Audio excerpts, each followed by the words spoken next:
Chapter 7. Practice Moots. The value of participating in practice moots cannot be underestimated. The more familiar you become with the experience of standing before an audience presenting a submission, the more relaxed you will be when it comes to appearing in the moot competition. As we have discussed, relaxation, preparation, and practice are the keys to performing at your best. Elite athletes not only undergo intensive physical training, they often engage sports psychologists. A sports psychologist can help an athlete visualize various scenarios that might occur during a race, for example. By thinking through these scenarios, the athlete is prepared and will know what to do if any of the situations arise.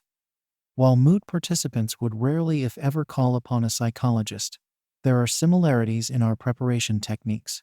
However, we have one considerable advantage over the athletes: we can actually experience the scenarios during practice moots, rather than just imagining them. When establishing your program of practice moots, you should do so in a manner that exposes you to the greatest diversity of circumstances that might occur in the actual moot.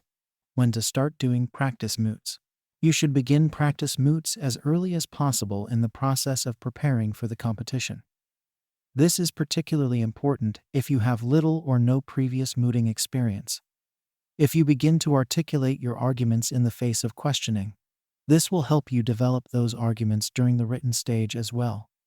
However, depending on the deadline for submission of the written document and the time commitment required to produce it, opportunities to conduct practice moots may be limited. Once the document stage of the competition is completed, you should focus intensely on practice moots.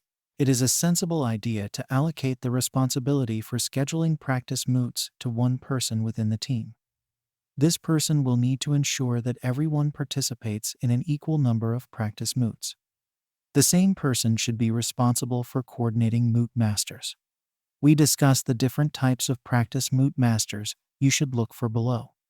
Suffice to say, you should aim for as many different ones as possible, as ideally you will have a large number of moot masters. One point of coordination is essential. Who can be a practice moot master? There are absolutely no qualifications necessary to be a practice moot master. This means that not only do practice moot masters not need to be experts in a particular area of law, they need not know anything about the law at all. There is no reason why parents and friends should not hear practice moots. You will, of course, need expert moot masters as well, but having moot masters with different skills and backgrounds can be extremely useful. The purpose of practice moots is twofold. The more often you actually say your submission aloud, the more comfortable you will become. Secondly, practice moots should expose you to the different twists and turns that you may experience in the actual moot. The moot master will be the source of these twists and turns. Variety is key. Moot masters, along with your opponent's submission, are the principal and most unpredictable variable in a moot. Everything else about the moot is a constant. You know how long you will have to deliver your submission. You know the content of the problem. Because these aspects are completely predictable, they are very easy to incorporate into your preparation. Different moot masters will need to be handled in different ways as you attempt to steer them towards asking the questions you wish them to ask. You learn this skill by experiencing as many different moot masters as possible. Moot masters must be handled in different ways because they have different personalities. People will naturally react differently to particular submissions. Some may not immediately grasp the argument, while others understand it instantly. Some moot masters will have prepared, and others will not have even read the first page of the materials. There will be those who are genuinely interested in your innovative approach, and others too beset by preconceived ideas to listen to an argument they had not previously considered. This is why you should engage as many different practice moot masters as possible. However, do not worry if you only have a limited number of practice moot masters to call upon. Ask them to adopt different personas each time they moot. For example, sometimes they could be very interventionist, and on other occasions almost mute. During some moots, they should concentrate on the substantive content of your submissions, and in other moots simply critique your presentation. Using experienced moot masters. Although anyone can be a moot master, there are moot masters with particular experience that will be most helpful to you. Previous participants of the competition, students with experience of other moots, your lecturers, and eminent and professionally intimidating legal practitioners. Previous participants, the alumni of the competition, are particularly valuable as moot masters because they have direct experience of your competition environment. They will be able to replicate the conduct of real competition moot masters. They are also likely to have been through a similar training process to the one you are currently embarking upon. Although the currency of their knowledge of the subject matter may wane over time, their critique of your substantive arguments will be invaluable. Similarly, they will be able to provide advice on your presentation skills. Students who have experience of other moots and your lecturers will be able to provide you with criticism of the logical coherence of your substantive arguments and general advice on presentation. Professionally intimidating legal practitioners can add an extra dimension to your practice moot preparation. Typically, they will be renowned experts in the relevant field of law, such as judges or eminent academics. Many of these people will be more than happy to hear a practice moot for you. But it is likely to be only one moot, so you should schedule the moot when it will be of most benefit.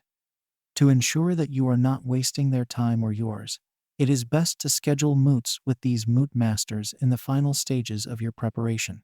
Moot masters of this kind will be most like the real moot masters that you will encounter at the competition, as they will generally come from the same echelon of the legal profession. In the competition itself, you will be appearing before very senior judges and other prominent and leading members of the international legal community. As a consequence, these particular practice moots can be very valuable. Because of the eminence of the moot master, these practice moots take on a greater importance. This means you will experience more tension, more apprehension, and a heightened state of nervousness, all the things you will need to deal with in the actual competition. It is often in these moots that you will begin to learn how to deal with any fear you may have. Making the most of practice moots. Simply doing a practice moot will benefit any participant. It is how you utilize the practice moot experience that will distinguish your preparation from others in the competition. Earlier in the book, we discussed the benefits associated with noting and analyzing the questions you are asked during these moots, see pages 61-2. Because it is so important, it is worthwhile repeating here. Make a list of all the questions you have been asked during your practice moots. As a team, compile a group list, and then discuss the best answer to each question. Remember that appropriate answers may vary depending on the context in which the question is asked, but the basis of the answer will probably always be the same. In this way, the team as a whole will get the benefit of collective knowledge and experience. Everyone in your team should be regularly reading this list and using it to improve their individual submissions. Record the moot. If you have the resources available, it is a good idea to record your practice moots. A video recording is a very useful tool for a post-moot analysis.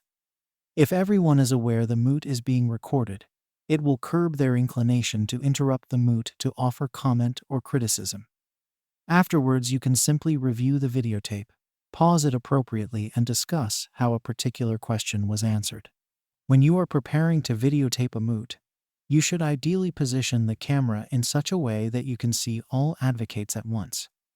This will allow people to review their body language when they are not actively participating. It can be surprising how often advocates are certain that they were paying attention throughout the moot, but the video footage suggests otherwise. Intervarsity practice moots.